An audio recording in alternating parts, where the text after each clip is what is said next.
Well, thank you very much to Saab for your continuing sponsorship of this event.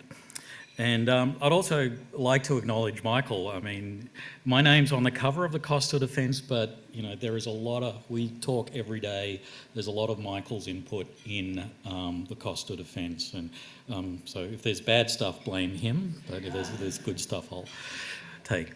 But I'd first of all like to acknowledge the Ngunnawal people, who are the traditional custodians of this land on which we are meeting, and pay respects to the elders of the Ngunnawal nation, both past and present.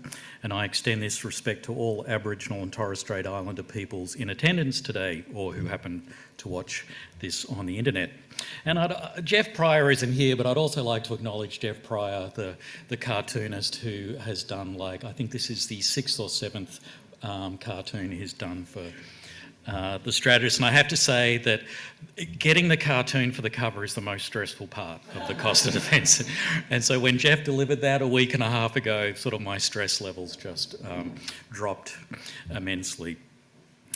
Okay, so it's been a big year for Defence. Between the launch of the Defence Strategic Update, managing the impacts of COVID-19 and setting records in acquisition spending, it's really been quite a year. It's also been a really big year for the Cost of Defence. As Michael mentioned, it's ASPI's 20th anniversary, and this is the 20th edition of the Cost of Defence. And this edition that we're launching tonight is actually the third one we've done in less than 12 months. I just draw your attention to the two that didn't get a proper launch event, but particularly this one, which looks at the Defence Strategic Update. And so on the 10th and 11th of June, ASPI will be holding its annual conference. It's called Shape, Deter, Respond, and it looks specifically at the Defence Strategic Update.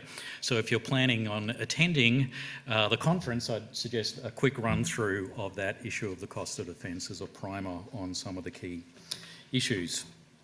Okay, so on to this year's edition. So that's the big top-level table of the funding.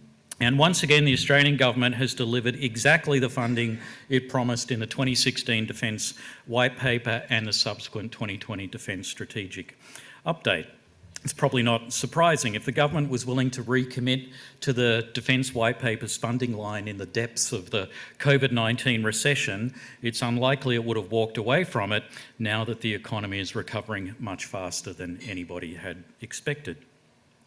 So this year, consolidated defence funding, so between the Department of Defence and the Australian Signals Directorate, is 44.6 billion, which is real growth of about 4.1%.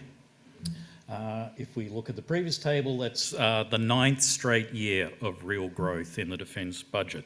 And according to the Defence Strategic Update, that real growth is going to keep continuing until the end of the decade. Okay, last year, defence funding hit 2% of GDP, meeting the government's promise to restore the defence budget to 2% of GDP by 2021. This year, it's projected to reach 2.09%. Both of those numbers are smaller than predicted a year ago, not because the funding's been cut, but because GDP has recovered much faster than expected. And that's a salutary lesson why we shouldn't obsess too much about small changes in that number of that GDP percentage, okay? Because the funding has remained the same all the way through. Okay, just incidentally, the difference between that funding line and 2% of GDP grows rapidly over the next few years. So this year it's about $2 billion, so defence is getting $2 billion more than 2% of GDP, but that number grows very quickly to $5 billion a year. Okay, so if a future government, for whatever reason, decided to limit defence funding exactly to 2% of GDP, defence would take a $5 billion cut. Okay, what does $5 billion mean in real terms? Well, $5 billion is pretty much exactly the sustainment cost of Defence's 30 most expensive capabilities. It's also twice as much as Defence is planning to spend on the Naval Shipbuilding enterprise this year. So returning to 2% of GDP would cause major hurt to the Defence budget. Okay, if we look at what I call the big three, so the top level breakdown between people, acquisition and operating costs, that's where we are today. They're actually reasonably sort of close where we are today. Now, but big increases in acquisition spending are built into the Defence Strategic Update funding line.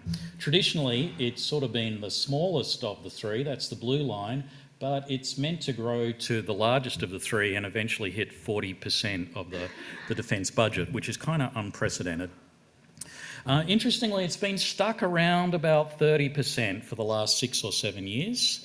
There seems to be, in previous costs of defence, I've sort of wondered if there's some kind of structural effect that you really can't increase your acquisition spending without personnel and sustainment going up as well. But the last few years, that acquisition spending has been going up. Now, whether it will be able to hit 40% still remains to be seen. In contrast, personnel spending, which historically has been the biggest of the three, continues to decline. And again, in the Defence Strategic Update funding model, it's meant to actually get down to about 26%.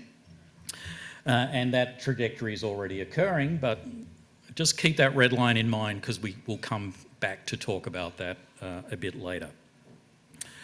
Okay, so let's unpack that big acquisition spend, which is really sort of one of the central features of the white paper and now the DSU. So, oops, hang on, we'll come back to my elephant later. Sneak peek at the elephant.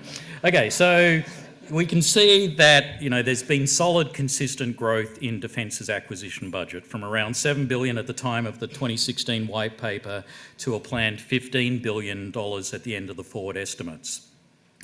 Last year, Defence aimed to increase its acquisition spending by a very substantial $3 billion, which was 27%, a number it's never achieved before. That was always going to be very challenging in the middle of a COVID-19 pandemic that was playing havoc with global supply chains, and at the time I was quite sceptical. In the end, Defence and its industry partners didn't quite get there, which isn't really that surprising.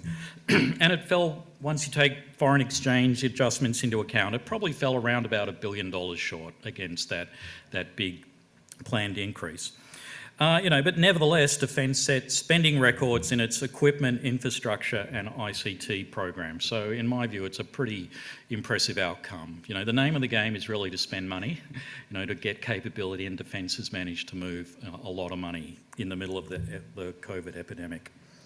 And you'd have to say there was some good management going on as Defence adapted its spending plans to ensure that funds that otherwise wouldn't be spent flowed into projects and activities that could use them.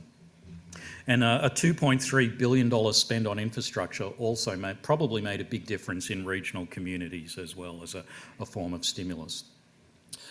Okay, so next year there's another $3 billion increase in the acquisition program, so another big hurdle to jump. And I think, that will be the real test. So as COVID winds down, and if Defence can manage to actually spend $3 billion more, I think it will show that there are sort of changes occurring in Defence and defence industry. And also we've been in a golden age of defence infrastructure spending, and that's continuing. So next year, the defence infrastructure budget jumps over 50% to about $3.4 billion. That's another huge step up. Okay, on to eating elephants, So it's a vaguely disturbing picture to, get you in the mood for the main course. But so I'm assured that's what we're going to be served. So, okay, so that brings us to Australian industry. So last year I noted that Australian defence industry is going to have to learn to eat elephants very quickly. Okay, so that's a picture of the 3 different scenarios for the increase in spending in Australian defence industry over the next decade.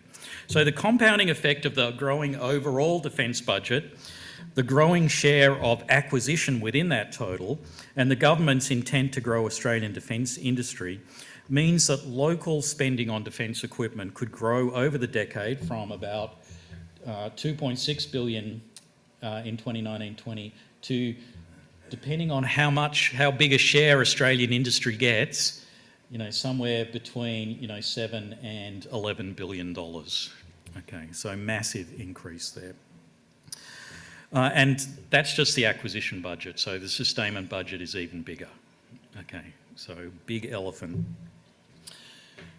Okay, so how's Australian industry going? Well, so every year Defence kindly provides ASPI with its breakdown of local versus overseas acquisition and sustainment spending. Okay, and we publish that. And it looks like local industry is actually learning how to eat elephants. Okay, so, whoops, sorry, go back.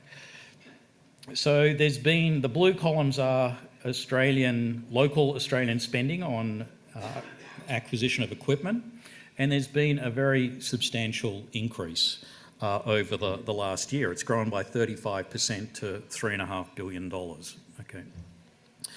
The other thing that's really interesting here is that local industry is starting to grow its share. So there's this been long sort of standing phenomena of where a third of Defence's acquisition spending is spent in Australia and 2/3 goes overseas. Okay, and we're now starting to see that split change, that Australian industry seems to be increasing its share beyond that 1/3.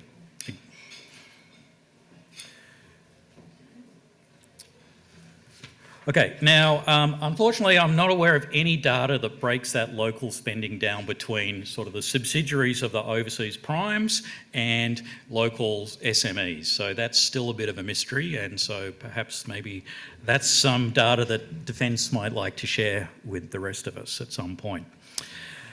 Okay, and so the red line shows the percentage of local Australian spend.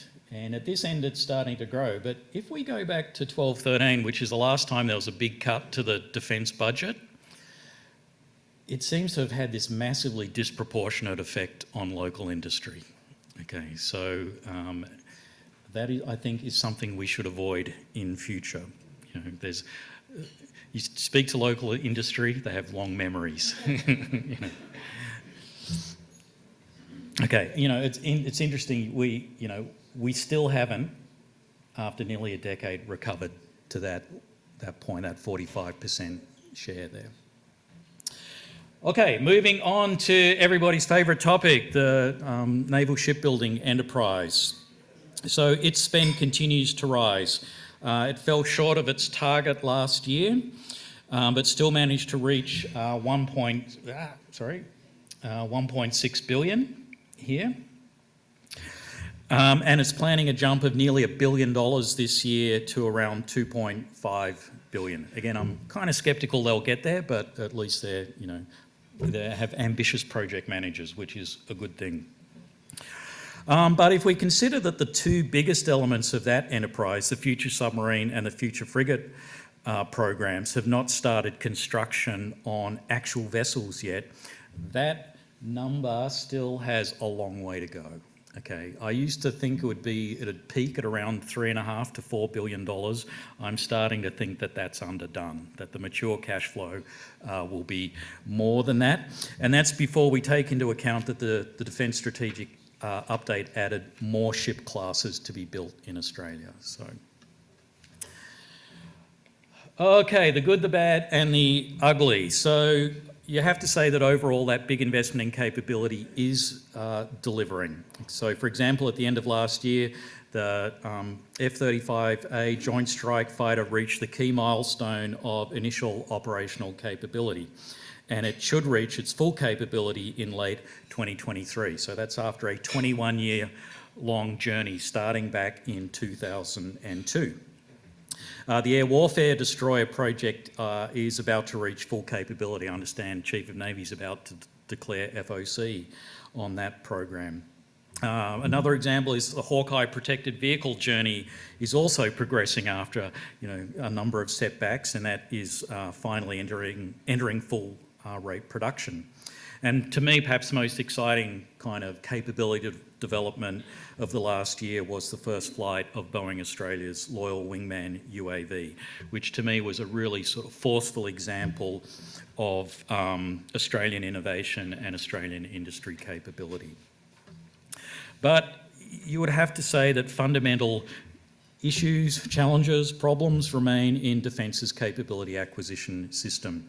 Earlier this year, for example, Defence cancelled its project to deliver the new submarine escape, rescue and abandonment system. And after getting into contract and spending what could be close to $100 million, Defence decided that it had irreconcilable differences with its industry partner.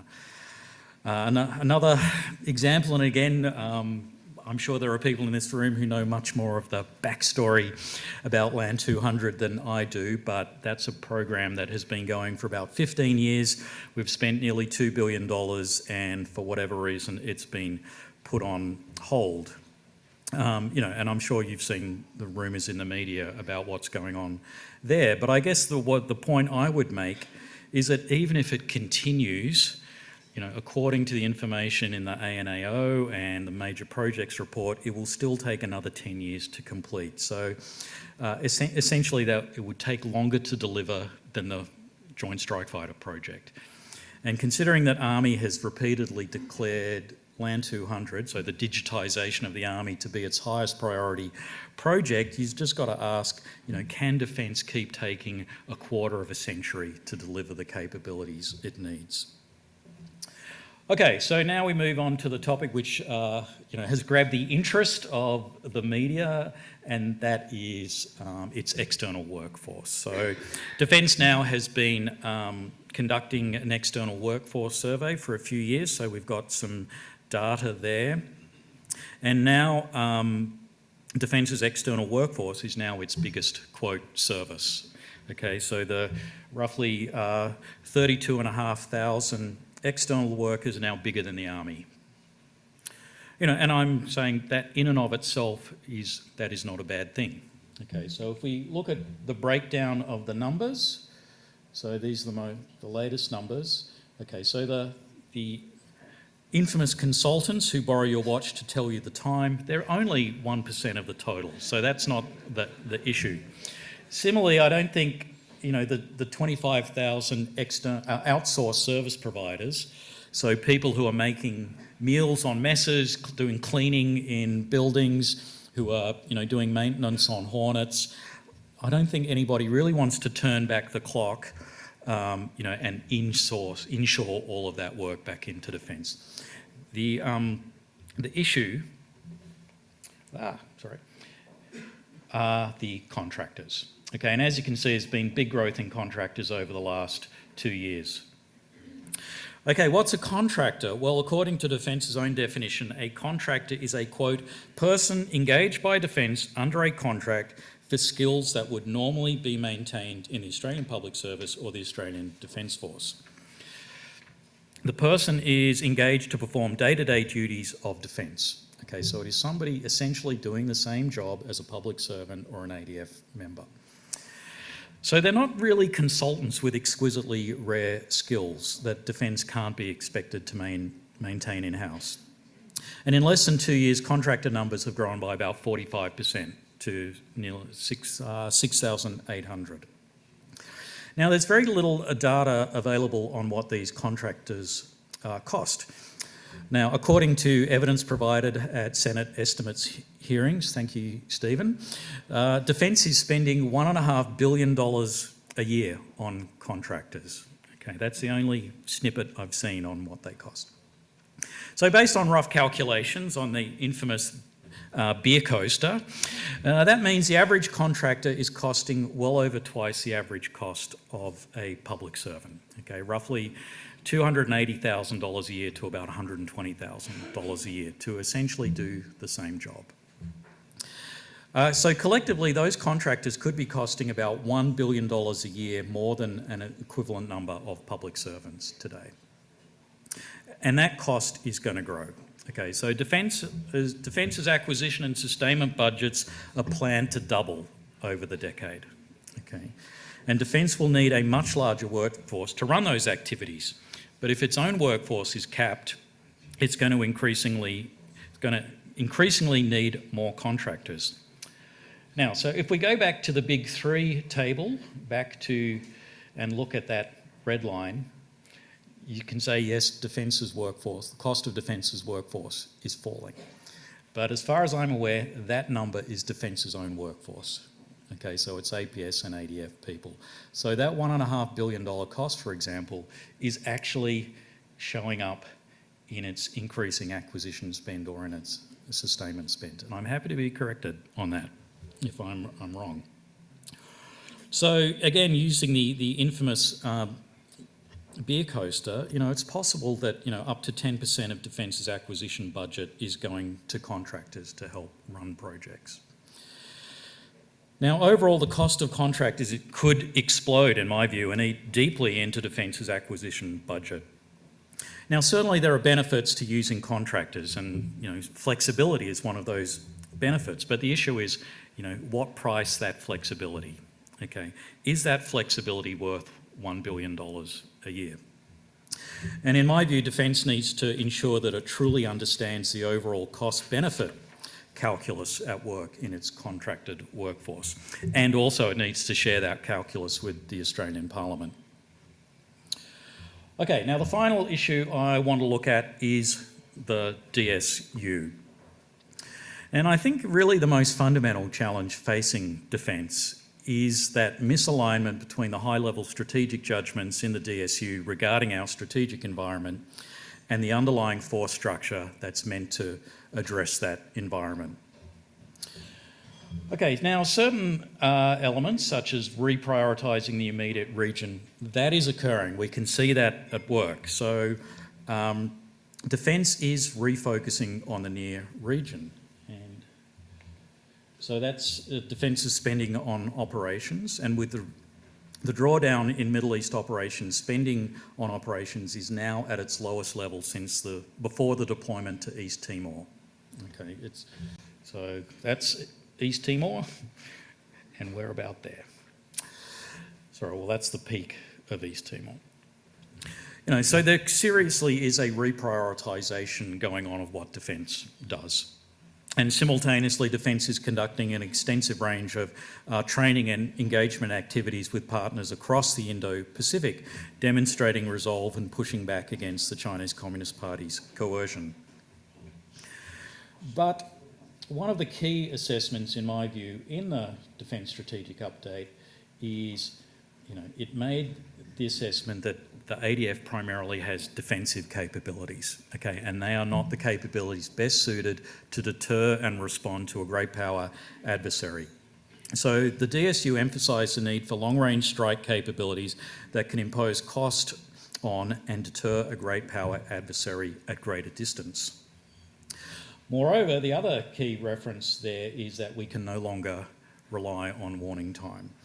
So the 10-year warning time window of previous white papers is gone. And in my view, the clock actually started ticking 10 years ago, but we ignored it. So, yet the ADF strike cupboard is bare. Okay, the ADF has minimal strike capability, and there's no clear path to restocking it quickly. I think the government's recent announcement that it's going to accelerate the establishment of a domestic guided weapons manufacturing capability is a good one. And here's one I prepared earlier, which talks through all of the issues relating to establishment of guided weapons production in Australia, and that's available on ASPI's website. So the $100 billion demand signal for guided weapons that's in the DSU, combined with the government's industry policy settings and substantial existing industry capability, means that we have all of the ingredients in place to generate a domestic industrial capability that can supply the ADF with the quantity and quality of weapons that it will need in future conflict. And that's a good thing. But I think we also need to act quickly. Okay, as always, the enemy is the perfect. The perfect is the enemy of the good.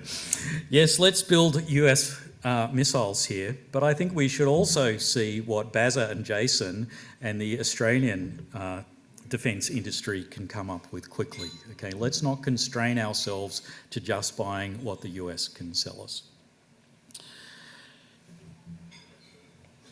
Okay, this is a picture we put in the cost of defence last year, looking at trying to portray the schedule of the DSU and the capabilities in the DSU.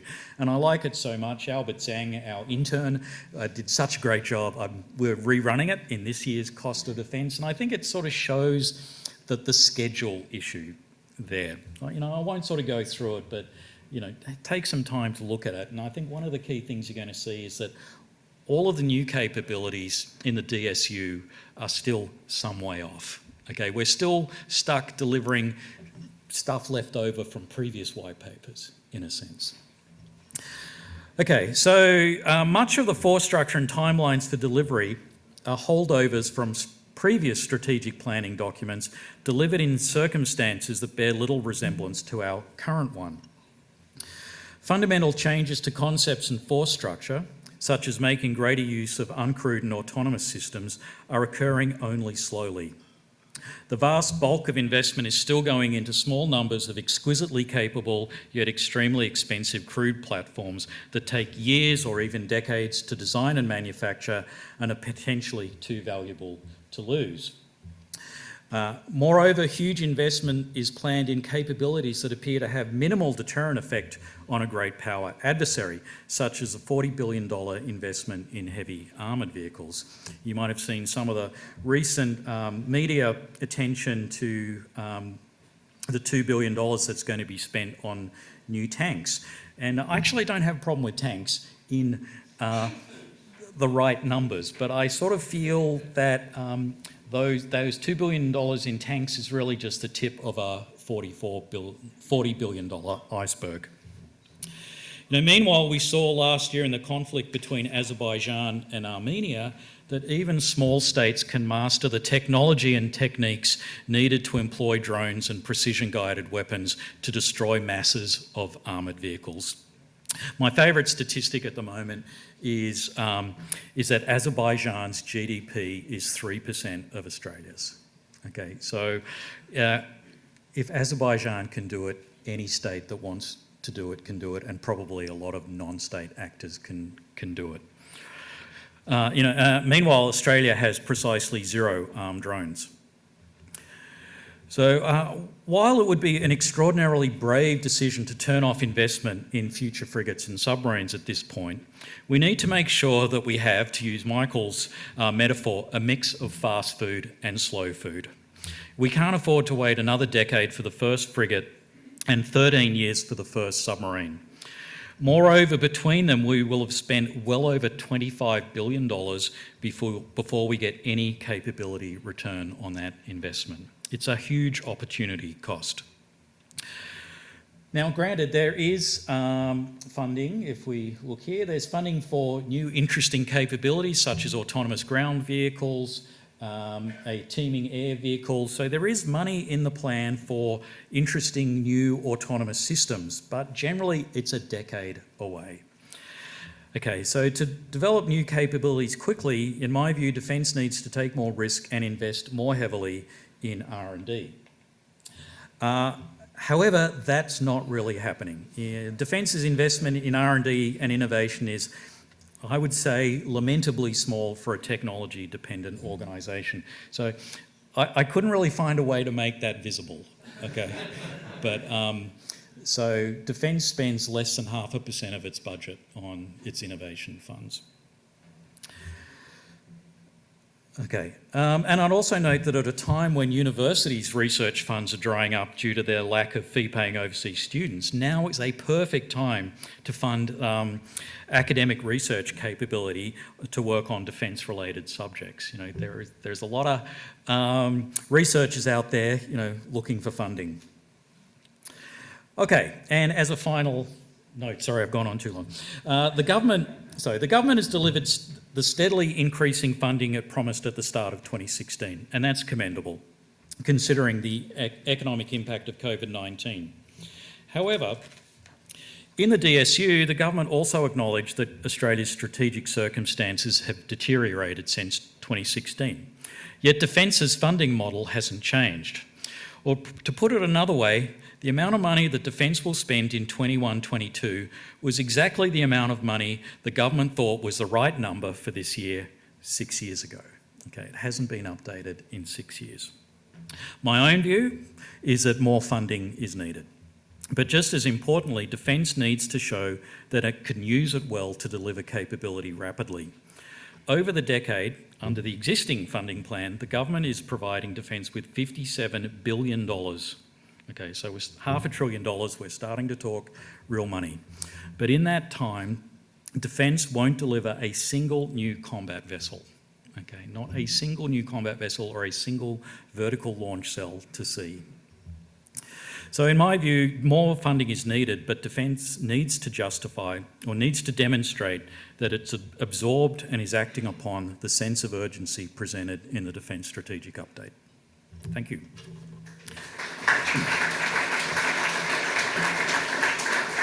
So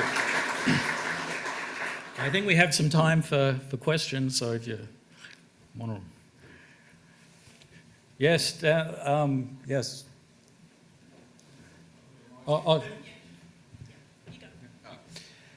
Hey Marcus, Matt Jones from BA Systems. Knowing that Michael doesn't want me to share my own views, which I have a few of on this slide, what are the barriers, do you think, for the Australian Defence Force in committing more money to R&D in proportion to their overall acquisition budgets? Well, I mean, you've got lots of senior defence people here who are probably better able to answer that. Look, I think there's a number of factors. You know, one is sort of institutional risk aversion. One is defaulting to the things that Defence knows well, which are those, you know, big crude platforms. I think there's a legacy there of acquiring sort of off-the-shelf capabilities from the US. We don't sort of have a really deep culture of R&D. You know, there's also been R&D failures, and you know, one of the most, when I was in Defence, you know, one of the most annoying things you would hear is when people wanted to demonstrate they were a hard-headed realist, they'd say, "We don't want any science experiments." You know, and you go, you do realise the Manhattan Project came out of a bunch of science experiments, you know, so there is a kind of scepticism about the return you're going to get from, you know, research, and so it's a cultural factor. You know, I can't really unpack it more than that, but you know, you look at technology-focused organisations outside of you know, other ones, and you know, spending 0.5% of your budget on R&D would be just crazy. You know, you would not remain world leading for very long. You know, so. Hello, Marcus. Hello. Sue McGreedy. How are you? Good, good. Thank you for getting. You're one of those contracted people. Yeah. Funny enough, I have a question about that, mate. Thank you for yet another report. Very entertaining and provocative as usual. But of course, you make yourself a soft target with some of your provocation. You said a contractor engaged by Defence for skills normally available in ADF and APS. Why do you think they're not available? I would suggest that red line and the decline of the relative merits of the APS and ADF salary packaging is perhaps a factor in that. You're saying they're not exquisite skills that they should be maintained by the ADF and APS. However, they're not. And you've said that one of the only benefits is flexibility. But I would contend to you that the higher level of skills available in the contracted workforce is why they are in there. We talk about industry as a FIC, so I think it's mischievous of you perhaps to present the contracted workforce, which actually the contracted workforce is part of the total workforce system in Defence, that the contracted workforce is not a fundamental input to capability, that it is a contributor. Michael said no long, like, you know, no. Can we get to the question? Michael owes me. I know you don't like it, so what's the question? Michael owes me. So the question is, if we are to achieve the $270 billion spend with capped ASL, capped AFS, how can we do this without a contracted workforce? What would be your suggestions? Well, I think what I'm saying is the first step is to uncap that.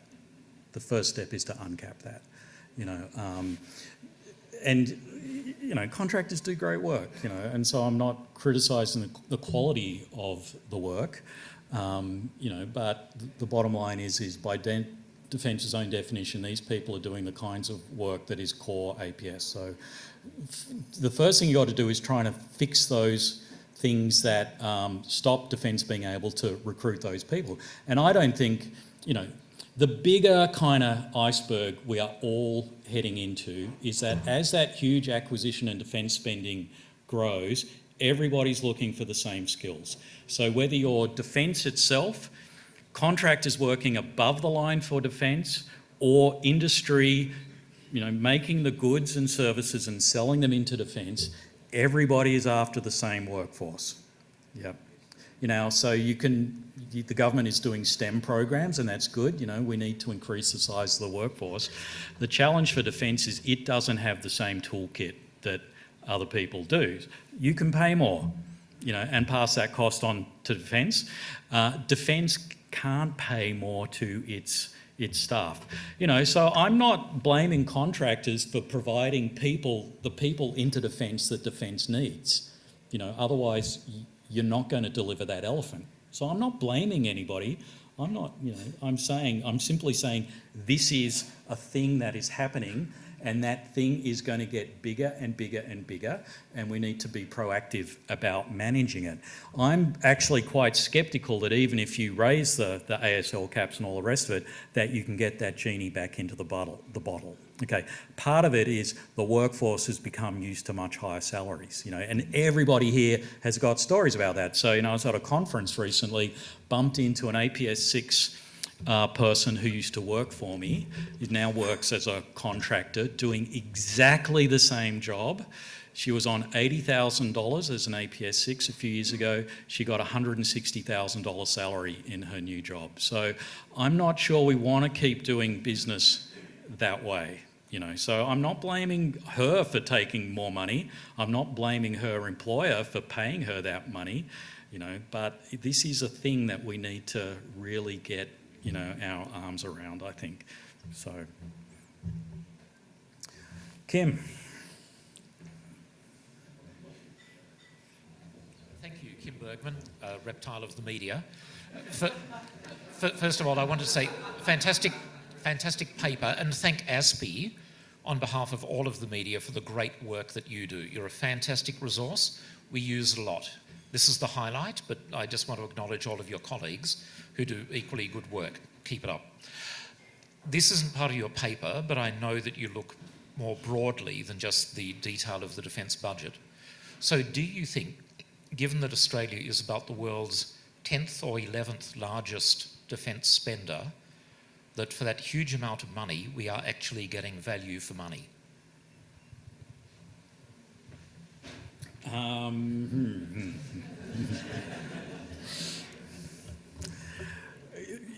Yes. The challenge, I don't think we get mass in return for that money. Okay, we get quality. Okay, but really, that whole issue of quantity has a quality all of its own. You look at Azerbaijan, they develop mass and precision for not much money. So it gets back to that issue. You look at Land 400 Phase 3, roughly $22 billion for 450 vehicles. That works out at $50 million a vehicle. You can buy a lot of tank-killing missiles and tank-killing drones for $50 million. So it's not that, I don't think we're actually paying more for our ships and submarines than other people do. We're roughly in the same ballpark. Is that what we should really be spending our money on to develop mass and, attritability, the ability to sustain losses? I don't think we do at the moment. So anyway, we're keeping you from main course, so maybe we'll wrap it up there. If you want to send me questions or talk to me afterwards, I'm very happy to answer any questions. So thank you very much.